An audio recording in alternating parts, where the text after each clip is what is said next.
Life Philosophy moto ride in the Nutnfancy project. We are in some very dry, hot desert mountains. Temperature here today will be about 100 degrees even at altitude. It's crazy. A couple thunderstorms have driven through in the last few days. There is just a little bit of moisture in the soil. That is very good. Our ride today is a Honda CRF300 Rally, my bike. I bought it to replace my KTM 500, which I sold. I wished I'd never sold that bike. I should have never sold my 500. Oh my gosh, you'll hear me lament that forever. I had it so dialed in. I had like a Scott steering stabilizer on it, luggage rack, fuel tuned. I did feel it was small for me. I did say that in the review. I thought the 500 was kind of a munchkin bike for me. But I do miss it. I miss its power, its versatility. Don't get me wrong, this motorcycle here is really good. Really good. It's a good little trail bike. The Honda 300 series. It's a 4-stroke. Not a ton of power. 296cc motor, way heavier than the KTM. A few rocks right here. About 316 dry with nothing on it. 316 pounds. This motorcycle, the Rally. This is a non-ABS version because that's all I could get. Great little motorcycle though. You'll see it a lot in the project. It's a good gear adventure bike. I do keep it in Wyoming a lot. Right now we're in Utah, but it does ride in Wyoming too, and it helps me there so I don't have to ride my KTM like an 890 or 690 all the way there. I know. I'm a motorcycle guy. I got more than a few. I use them though. I use them. A few rocks here, dudes. Feather the clutch. So I did say this is a life philosophy video. It really is. I mean, yeah, we're going to be riding together. You're going to see the terrain, see my very conservative dirt biking skills in action. I'm alone out here, of course, so we take it easy. We don't want to get hurt. We don't want to bust the motorcycle. So that's the way I roll out here.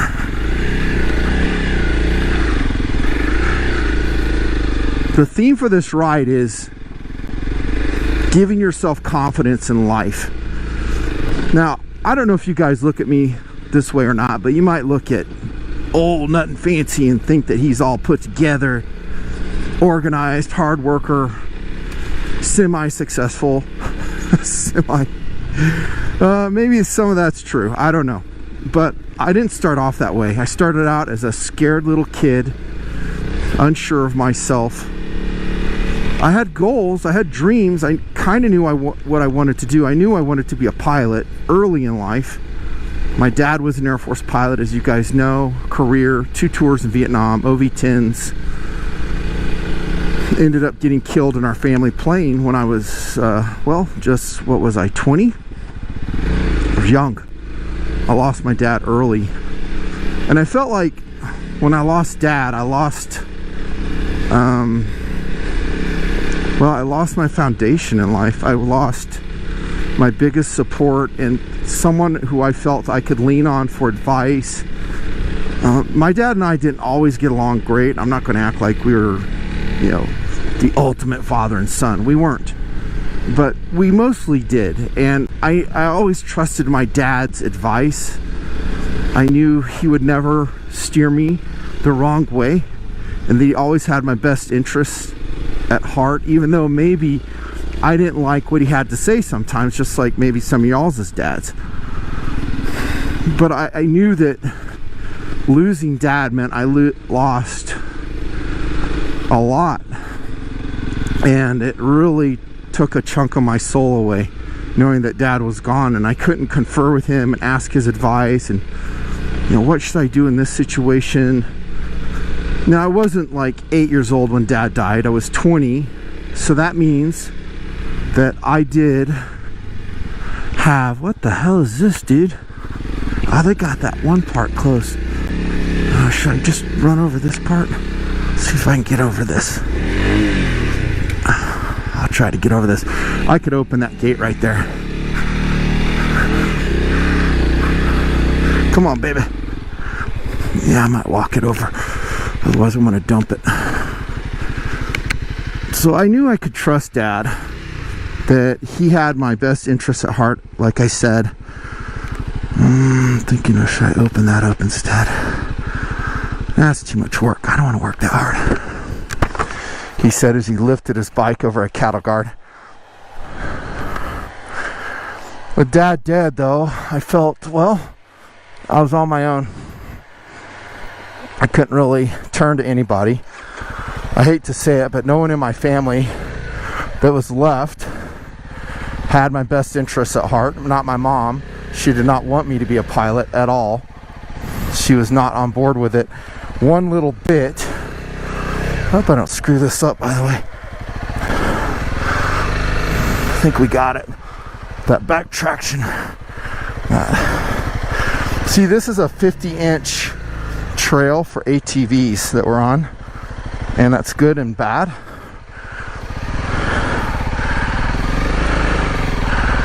Come on, little motorcycle, let's go. Just milk that clutch. Yeah, I think we got it, dudes. Nice and easy.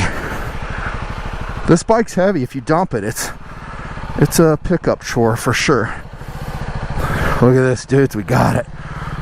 Really, what you just saw, dudes, was a microcosm of life. I'm serious. Look at this. So you look at that, I mean, on camera, you go, oh, that's nothing. It's ridiculous, Nutnfancy. You're making an example out of a damn cattle guard. But it's something, and it's like life's challenges. You look at that, you go, which way do I go? Which is the best way? Both ways represent work. That doesn't really represent risk. I mean, just work. This is a little bit more risk. I'm not talking about getting hurt, but just dumping the bike and then wasting time lifting it up. Life is like that. You're going to have a lot of challenges like that, as I did. So I served an LDS mission. That's when Dad got killed, by the way, on my LDS mission. I was out basically 3 months, and my brother called and said, hey, Dad just crashed the plane and he's dead. No joke. I still wanted to be a pilot after Dad died. A lot of people were questioning that at the time, which I've talked about a lot in previous life philosophy videos about naysayers, right? And I don't know if naysayers is the right choice. A little bit of rocks here, downshift, feather, goose it.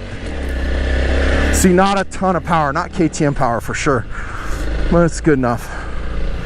Some people actually do have your best interests at heart. They just don't want you to, well, end up like my dad did. A little bit of rocks there. Some want you to fail, and they don't want you to succeed at your goals and your dreams because it makes them look bad, it makes them feel bad.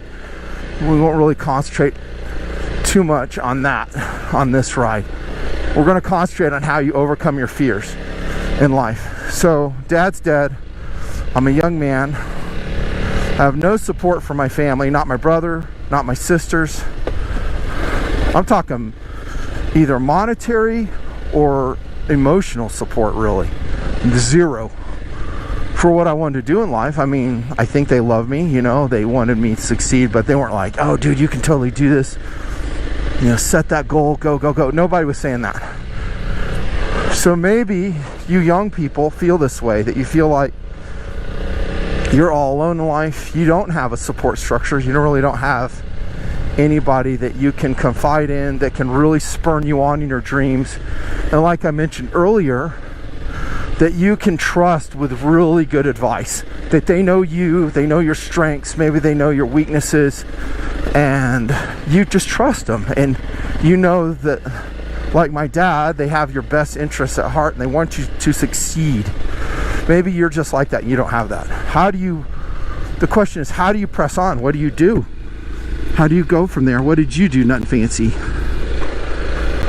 Well, the main thing I want to tell you on this moto philosophy ride is you need to trust in yourself and understand that you are very capable. You are a child of God, imbued with special talents, capabilities, work ethic, and basically all the tools you need to be successful. Now, Satan will try to convince you that you don't have any of those things. One thing that Satan loves doing, and sorry, I'm going to talk a little bit of religion here, not a ton, just a little bit, but it goes to the heart of what we're talking about. And I will talk about God later on. What you want to do is trust in your God-given nature. Trust in yourself. And know that as a child of God, He didn't leave anybody high and dry. Did you hear me? Nobody. Good little hill climb here. He's going to give you something. You have talents that I don't. You probably ride a dirt bike better than I ride a dirt bike. You might be able to sing, play the piano, draw, pilot things, design things, be an engineer, think logically about things, be a cement worker, an HVAC worker, all these wonderful talents that God gives us. Everybody has some set of talents. It's up to you to decide what they are. But let's go back to you being discouraged, not believing in yourself, not thinking you can do anything in life, and just basically sitting on the sidelines and doing what I call a subsistence life. And that's basically just getting a job that kind of pays the bills, not really. That's a subsistence life. You want more for yourself, I hope you do. Something that you can have a comfortable life with. You don't need to have a ton of money, but maybe you want to buy a couple motorcycles. Maybe you want to go out on the trail and start your own channel talking about life philosophy of what you learned. That would be great. It's really easy though to doubt in yourself, as I did when I was in that phase of life. Dad's gone and I didn't have a lot of confidence in life. I had confidence in some things. I mean, I had accomplished some personal goals already that I'd written down. I had worked on myself quite a bit. So I'm not like some quivering bowl of jello. That's not what I'm saying. Ooh, nice dip right here, and there's some water. Make sure this thing's still on. It is. Awesome. It's a fun ride. So I wasn't a quivering bowl of jello. I'd done things, but at the same time, my biggest goal, going to U.S. Air Force pilot training, had not been accomplished, and it seemed in a lot of ways out of reach to me. It's so huge, so hard, so difficult, and I was such an outsider with no connections. I would lay down at night and I'd just kind of freak out. I just felt like stress. And this is before I had anything going for me. I had like 1 year of ROTC under my belt, so I'd already started the program before my mission. But I was far from confident. I will say this, even though Dad was dead, I did feel his spirit spurring me on. And I think you guys who have passed away family members will know exactly what I'm talking about. And I do think their spirit can influence you. And I did feel his love and his support. I'm sorry, it's emotional.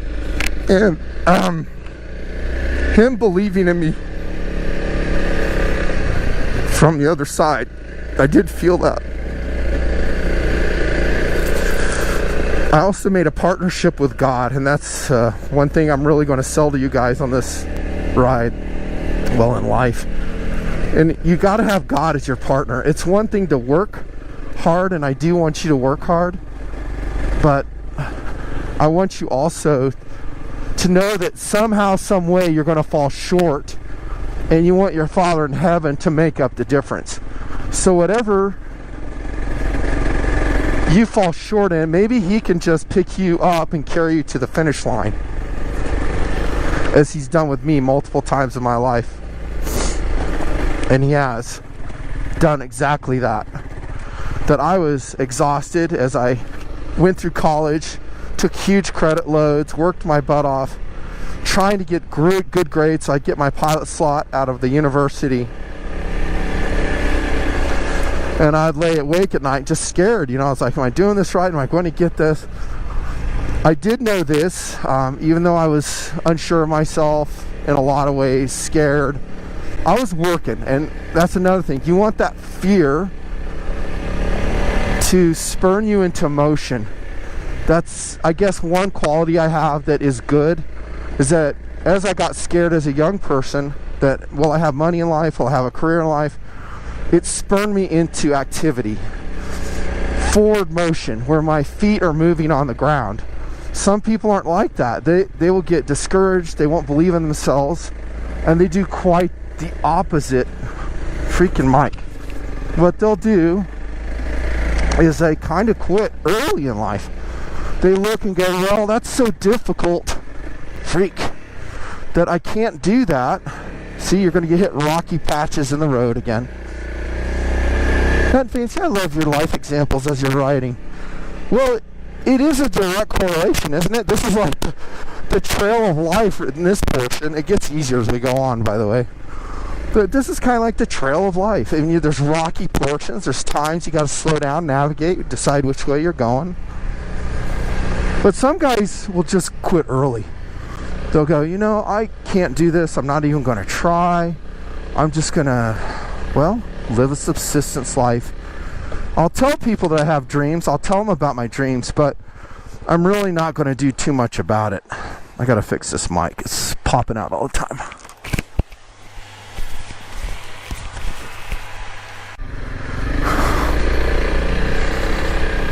Nice little trail, by the way. I like it. I think my mic will stay in position, hopefully. So while your dad, your mom, your granddad, your grandma, aunt, uncle, maybe close friend passes away, and you will have, or can have, I won't say will, but you can have, you know, their spirit influence you in life. You can feel their support and stuff, and that is valuable. I will say it's not the same as having them in person. It's not the same as going down to the kitchen table in the morning and, you know, talking about life stuff, talking about life. I test knives through here, by the way. This is a good little knife clinic, and this is the bike I usually use to get here. Some people, though, as I was talking about, will quit early, and they'll just kind of give up in life, and maybe they give lip service to their hopes and dreams. They say, one day I'm going to do this, one day I'm going to do that. And I know for a fact some of you guys watching this are nodding your head and going, yep, that's me. That's kind of how I feel about myself, because I don't know if I have what it takes to get where I want to go. Well, I'm going to tell you on this ride that you do. You do, brother. You do, sister. You do have what it takes. And he's given you, like I've been talking about, these awesome talents, these awesome capabilities. And also, this is important, an ability to fail and keep going. So this trail we're on right here, again, I'm using it as an analogy for life. You'll probably see it a couple more times as I do life philosophy rides. They're kind of fun. I think you guys will like it. But you're going to have setbacks. You're going to have times when you fall over, you drop your motorcycle, and you feel like a dum-dum. Really rocky sections, which I might attack later in the ride. And you just say, gosh, man, I just keep failing. What's the point? Well, the point is you want to get where you're going. Okay, on this ride, we want to get to point B. So I have a destination in mind, and I'm going to get there. You know, barring some catastrophic mechanical malfunction that I can't handle, I'm getting there. Going back to my stage when I was unsure in life, scared in life, one thing I had was vision. And there's another thing I want you guys to do. I had a vision of where I wanted to be, and I used that as a powerful motivational force. I think I've mentioned this stuff before, and like,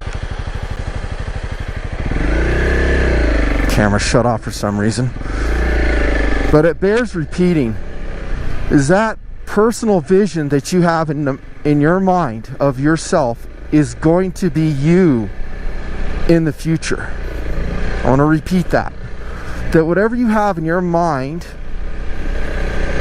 I'm talking about looking ahead 5-10 years in the future, and you're going to paint the most wonderful example of you that you can in that vision of what it is you want to accomplish, and this is how you're going to foresee yourself.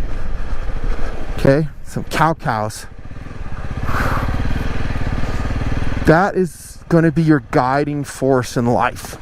And if you have a weak vision or no vision, it's kind of like steering a boat without a rudder.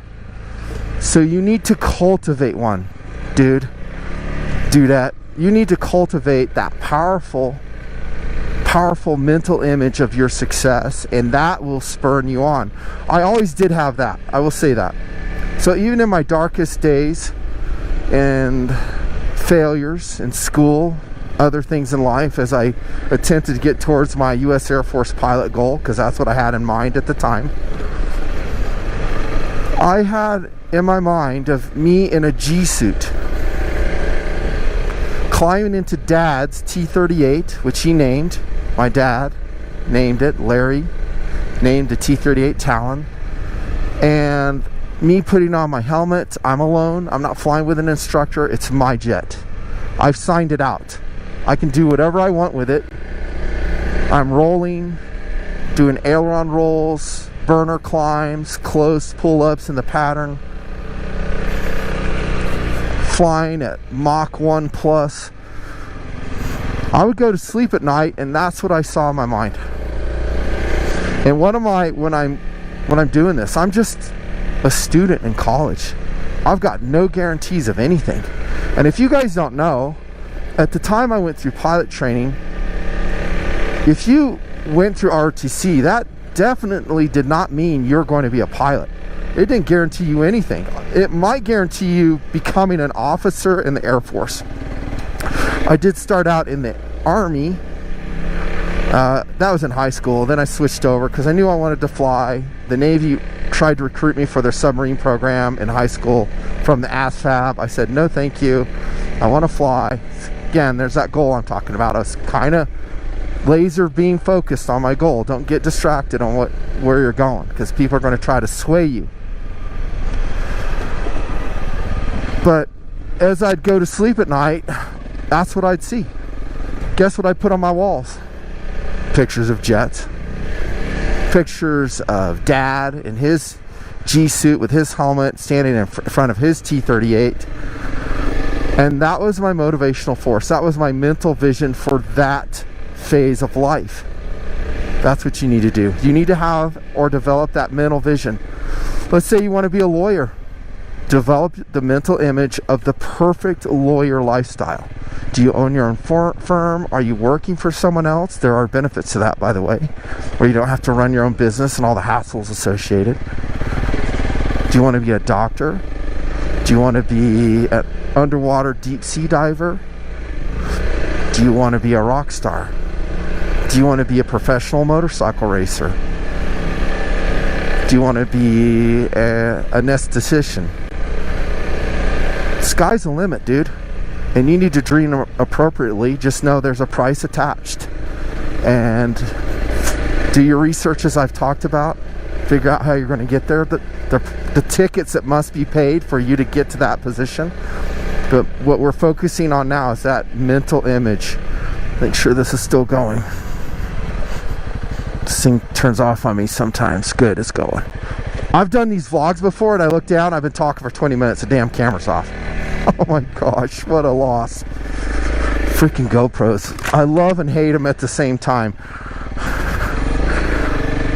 So that mental image, the vision as I'm calling it, your personal success vision, and a lot of, I think, motivational people talk about this. I honestly have never listened to any of them because I've just kind of done my own thing.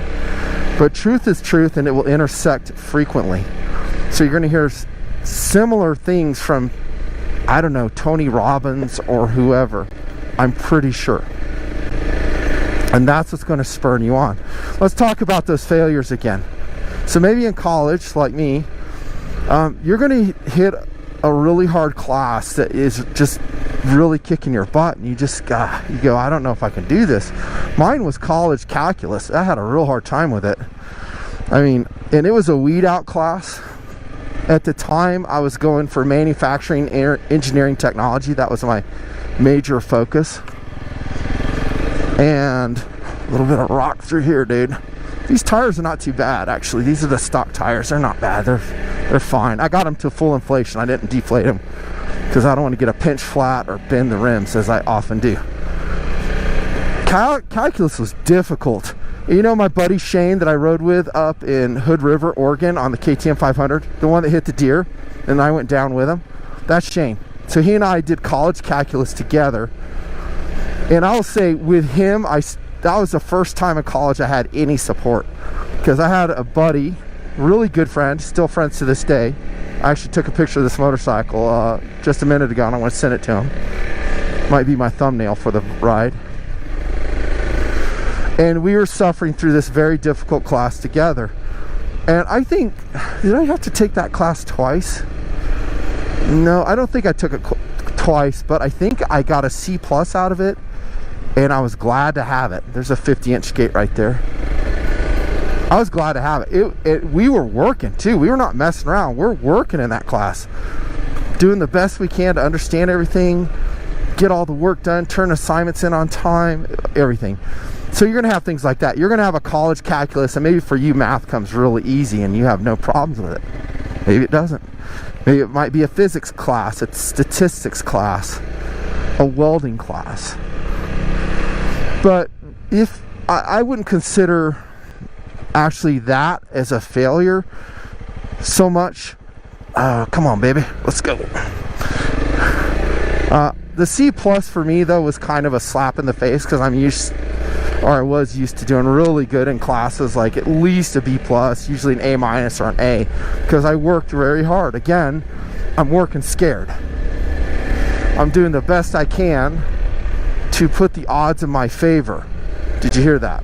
So the harder I work, the more the odds start stacking in your favor. The more you sit on your hands and you do nothing and you play video games, the more you're stacking it in life's favor, where it's going to crush you. And you're going to fail. You're going to fail in life because you're not doing anything. You can't just assume that someone's going to roll up to you and give you some awesome job. It's not going to happen. You got to go out and seize the moment, seize the day. I guess that's kind of where my focus is, by the way, is job getting, career building, but it can go to any phase of life. Working out, losing weight, getting healthier. Like losing weight, let's use that one. So let's say you're fat. And you're going to do the same thing. You're going to have a mental image in your mind when you go to sleep at night of your skinnier self.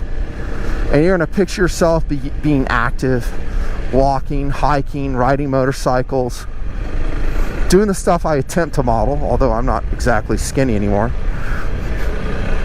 That mental image will change how you eat throughout the day. Did you know that? Because instead of thinking of yourself as fat, you're going to start thinking of yourself as skinnier. I won't say skinny, but skinnier. And maybe you start making better food choices, because that's usually where we lose the battle. Maybe not in the workout activity level. Maybe it is, but generally it's going to be in that. The food fight. Nice little dirt climb here. See, I got it floored right here. This little bike. It's so gutless compared to a KTM. KTM, man, you could just bomb up that slope like a rocket. So losing weight will do the same thing. We're going to create a mental image. We're going to go to sleep, and we're going to put things on our wall wherever we live, in our living space, bedroom, kitchen, of things that spur us on. Maybe it's a picture of you at a younger age hiking. Maybe it's a picture of your skinny hiking dad. Maybe it's a picture of healthy food, vegetables, salad. And it's posted not everywhere, but in multiple places. And this is so you can see it, and it will keep you encouraged as you make progress. Expect failures though. Expect your C+, maybe your D+, maybe your Fs. And you have to say to yourself, wow, that sucked. That hurt. I thought I was doing better than that. You ever had that happen to you, by the way? That you're in some sort of situation and you think you're doing pretty good, and then here comes your evaluation. Maybe it's a boss's evaluation. Maybe it's a teacher's grade given to you on a report, a project. And it comes back and you're like, WTH. Wow, I did not see this coming. I thought I was doing much better than this. Now, I'm assuming, by the way, that the individual giving you your evaluation is fair and unbiased, which sometimes isn't the case, especially politically. If they find out you're a conservative or something, you write a conservative paper in college, you know how that goes. That's not a fair grade. That's a biased, politically motivated grade. But for our example, we're going to pretend that the world is more fair than unfair, right? And we're looking at that grade and we're going, man, this is feedback I was not expecting. Did I have that as I progressed in my college career? Yes. Yes, there were times. I took an MET course. I think I got a C- on that. And that one, I'm trying to remember which course it was. It was like engineering tech or something. I did really bad in it. And I retook it. That one I retook as I recollect. Hey, cow. And because I needed a good GPA for my pilot slot, I couldn't just go to my pilot board. That's what was called a pilot board, where you put all your credentials, your GPA, extracurricular activities, physical fitness results. All of it gets rolled into a score, and that score competes against other students, other ROTC cadets, for a pilot slot. So I needed a good grade. I retook that one. I just said, okay, that sucked. I'm going to redo it. During this process, when I initially felt very low in self-confidence, unsure of myself, and this is another thing I want you to remember. So we talked about vision, the importance of a vision. I think you guys get that. But also, to start yourself down the road of this life journey towards whatever cool goal you have, you want small successes. Okay, that's a talking point right there. Write it down in your notes. Small successes. Small successes will give you confidence. Again, I may have touched on this in Live to Impress Yourself. I would be very surprised if I did not. I may have told you the story at that time about when I was in White Plains, Alabama. That's where I graduated high school, by the way. White Plains, Alabama. Loved it. Loved that area. Loved growing up in White Plains. At least partially growing up there. They had this lake there. It's a little, not a lake, a pond. And I went out with my little brother at the time, who, by the way, passed away at early 90s. Very sad. Scarlet fever. No kidding. I'm not joking. But I took out Wesley to the pond and we went fishing. And I had this little Zubco reel, cheapo Walmart fishing rod, all I could afford. And I bought, just in the blind, some like spinner baits for bass. Like on my third cast in, I caught, like, as I recollect, that was like a 5-6 pound largemouth bass. Hooked it in, reeled it in, and I kept it. We took it back to the house and I ate that thing. We cooked it up, we grilled it, made some cornbread, black eyed peas, and largemouth bass. That was our dinner that night. I'll tell you what, I went back to that lake many times after. I never caught another fish even remotely like that. I mean, I can't even remember keeping anything else like that. It was a heavily fished pond too. That place where I went, heavily fished. Lots and lots of people. But because I had experienced that one success, it just, well, gave me a mental vision of how I could be successful. Making sure this thing did not turn off. We're still good. Hey, cow. Open range area, obviously, here. With some cow patties everywhere. Boy, that's a healthy looking cow right there. Holy cow, that thing looked awesome. Some of these cows look really run down, emaciated. That's a good looking pair right there, mom and calf. They got some good food, or some good farmers taking care of them. So small successes is probably, other than your mental vision, belief in yourself, knowing that you're a child of God, that you're imbued with special talents, capabilities.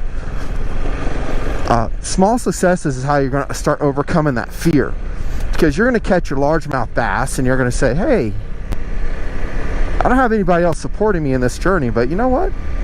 I think I can do this. And little by little, your confidence is going to start to increase. Eventually, it might wax strong, as the scriptures say. And that, standing up here, that you'll really start to believe in yourself, not as a passing gesture, but you really believe in yourself. You go, I can do this, I can make this happen, I can achieve this life that I want for me and my family of the future. Small successes are critical. Now this process will be ongoing, because if you have a lofty goal, as I did, and that was undergraduate pilot training, later in life I had other goals that were equally as intimidating to me personally. Look at how pretty it is through here. These desert mountains right here. Look at this. So cool. And you and I are out here all alone, dudes. Nutnfancy, I love this ride. I hope you do more. I will, dude. If you support me in them, I'll do more. We'll do more life philosophy and rant videos on the motos. Look at this right here. How cool that is. It's beautiful. Yeah, there's some moisture in the soil. Just a little bit. This area though has been so dry, like heck, just a few days ago if dry lightning struck any in this area, it'd be a big fire, like huge forest fire. I mean, we are in such a massive scary drought in this area. I pray about it all the time. Now when you chart your small successes in life, it's going to get back to goal setting. So I guess I start talking about college, so I'll go back to that example. Maybe I'll go back to eating, getting skinnier, getting, you know, in shape also. Don't set a goal for yourself that is too lofty to begin with. You want it to be challenging, but you want it to be something that you can do. Maybe you're taking a hard college course and you say, I want to get an A+. Well, maybe for you and your experience level in that subject, you can do it. But maybe you can say, hey, I want to get at least a B or higher here. That might be, I don't know, something you should do. That you go, yeah, I'm going to set this goal for myself. And don't get me wrong, I think you should frequently set high goals. I would like you to set an A for yourself. It just depends on the course. Let's go back to my calculus. I knew that my chances of getting an A in that course were like nil. There's no way. I actually for myself had a B+ goal, as I remember. I was like, if I can get a B+ out of this, what did I get? C+. C+. And I was grateful for it, because then I could just, you know, continue on. If you're making $20,000 a year in your current job, and by the way, my nephew said this to me this week in a phone call. He goes, well, I'm going to be a millionaire. I was like, well, okay, slow down a little bit, pump the brakes. I'm not saying you can't do that, you can. There's a price attached, and he couldn't grasp what I was talking about. It's like, there's a big price attached to that. There's going to be some sacrifices, some very intelligent decisions you're going to make along the way to be a millionaire. There's lots of ways to do it. It will be basically your focus in life, since you seem to want to get it quickly. He goes, well,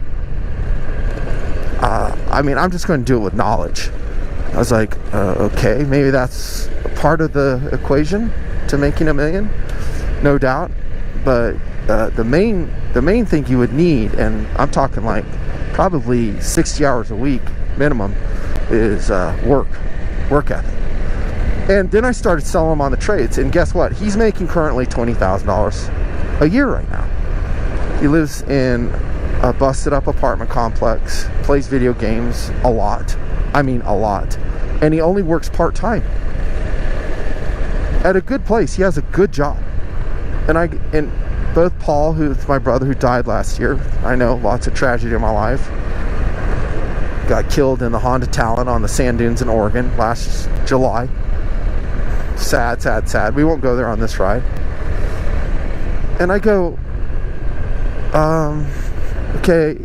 At first I asked him, I was like, oh, how much you making right now? Make sure this is still on. He goes, I don't know. I was like, excuse me? Is that going? There it is. Yeah, buddy, we're good. That light is so doggone dim. He didn't know how much he was making. I was like, excuse me? His name's Wesley, by the way. I was like, how do you not know how much you're making? I mean, taking an inventory where you're at is job one. And I said, Wesley, you want to go from making $20,000 a year to being a millionaire. So this is that goal I was talking about, making it realistic. I was like, and I wanted to be careful what I said. I didn't want to be a naysayer and shooting them down, but I did want to balance them out as, well, now a stand-in father would, since his dad's not around. I said, what you want to do is secure a really good job that has good benefits, that you can put money away, and that you can create a good lifestyle for yourself. And I sold him on the idea of going into the trades again. Like, the trades are completely undermanned. They pay very well. Electrician, HVAC, pipe layer, cement worker, carpenter, all these trades desperately need young people who are reliable, hardworking, and willing to pay the price to create a career for themselves. And he goes, no, I don't want that. And I was like, oh my gosh. He goes, well, I don't want to stand out in the sun and work for somebody else. He said that. It's like, I don't want to stand out in the sun and work for somebody else. I'm like, and again, I wanted to be positive in my discussion with him. I just want to be a rant phone call because he won't want to hear it from me anymore. But he is representative of that Zenner generation that, well, that's their ideal. They're like, well, I'm not going to work that hard. I'm special. I don't need to pay any dues. I'm going to just roll in to some dumb job and make $1 million. I'm going to create a business, make $1 million. I said, Wesley, I think a really good goal for you would be to make $100,000, which is a comfortable living. If you're living in Wyoming, Utah, Mississippi, Alabama, heck, even Ohio, making 100 grand, dude, you can have a good life. You can own a home, you can own multiple cars, maybe a bike or two, put some money away. That's a comfortable life. And I've talked to TMPers who have gone into the trades from my videos from before, and guess what? They're doing that. They're there right now. They're at the journeyman's level in those trades because they've paid dues for over the last 5 years. And I told Wesley, I said, hey, you know, it's not easy. It's hard work. You're putting in 40, 50 hours a week in these trades. They need you to show up on job 6 in the morning. They want you to work till 5 at night often. It's like, it's hard. It's like, but hard work doesn't kill people. It makes them stronger. And in your case, it'll make you wealthy. Well, wealthier. And his whole take on that is, I don't want anything to do with that. He's like, I'm not going to do that. I'm just going to... He came out with some really dumb business ideas, and I'm not going to distract us with. And I listened to him. I was like, cough. And I didn't want to be negative with him. I was just like, oh my goodness, dude, you are so delusional, and life is going to teach him some hard lessons. The point I'm making is that he's setting his goal so lofty. I guess you could say that's his ultimate goal, kind of like his pilot training, and that would be a fair assertion. But that's like his first goal. I don't think he's ever set any other goal before, ever. And I would like to have... I told him, I said, listen, it would be good if you had like a good paying, reliable career, that you have that money coming in. And I said, and this is true, I do know millionaires, and that's how they did it. They didn't go out and invent something necessarily. They had a good paying job, and they were good with their money. They weren't lavish in their spending. They put money away. They invested well in the stock market, maybe 401k, and then they do something on the side to make more money.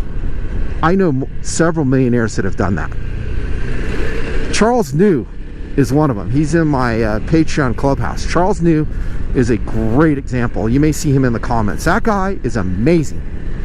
He had multiple revenue streams that he created for himself, but through his hard work, his ingenuity, his belief in himself, and honestly just taking risks. And when you're going to get to that level of wealth, you're going to be taking risks. There's no guarantee that that money you're putting in such and such investment is going to work out. It may completely fireball and explode on you. Make smaller goals that are realistic and challenging at once. Once you reach several of those, your confidence will get better. and you can start believing in yourself like I did. And I guess going back to my college example, classes were that way for me. Oh, also another thing is, I told you how I felt really alone in life, kind of scared, unsure of myself, and that's all true. I did. I also knew, along with my career, and this is going back to my dad's life advice, and he was absolutely correct. Dad said, you need to get married young. Now, is that part of our religion? Sure, I guess. But I think it's good advice that you get your life partner young. Especially if you want like a cute girl. Like in Utah, dude, if you don't go to the wedding trough early, you're going to be set with leftovers. Weirdos. You know, girls that have issues. The girls in Utah, I don't know how it is in your state, but in Utah, the cute girls, they are snatched up quick.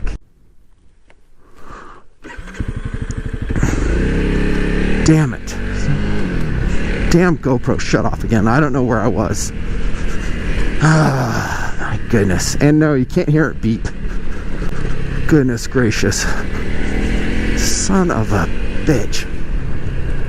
God, I hate these cameras. Just shuts off all by itself. No, the battery's good. Battery's fine. I mean, I'm looking at the battery level. Make sure I'm not lying.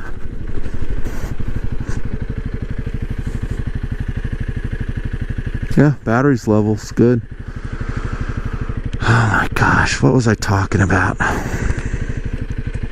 Well, I don't know where it left off, but I was talking about how Mrs. Nutnfancy became my life partner early in life. We were young, and I applied my dad's advice on seeking out and marrying a good girl, a cute girl.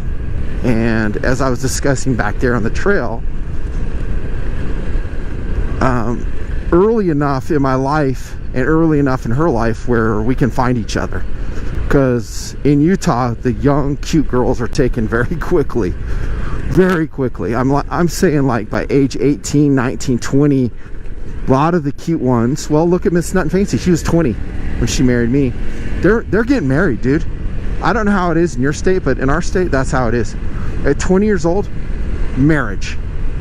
And you can get married later, for sure. And some guys will put their career before marriage. But in our state, if you do that, you might have some leftovers, divorcees, something like that. Not necessarily, I'm not saying that there aren't some quality girls out there, but it gets a lot harder. So I applied my dad's advice, married Mrs. Nutnfancy early in life, and I was saying that once you get that life partner, that fear, that unsurety of yourself, some of that starts dissipating when you get married. Because you have a cheering section. And Mrs. Nutnfancy's always been that for me. She's always been an awesome cheering section for me. No matter what I'm doing, no matter what life phase I'm in, and she's been with me through some very, very challenging times. And I look over in her corner, she's like, yeah, go, rock on. You can do this, you can do this.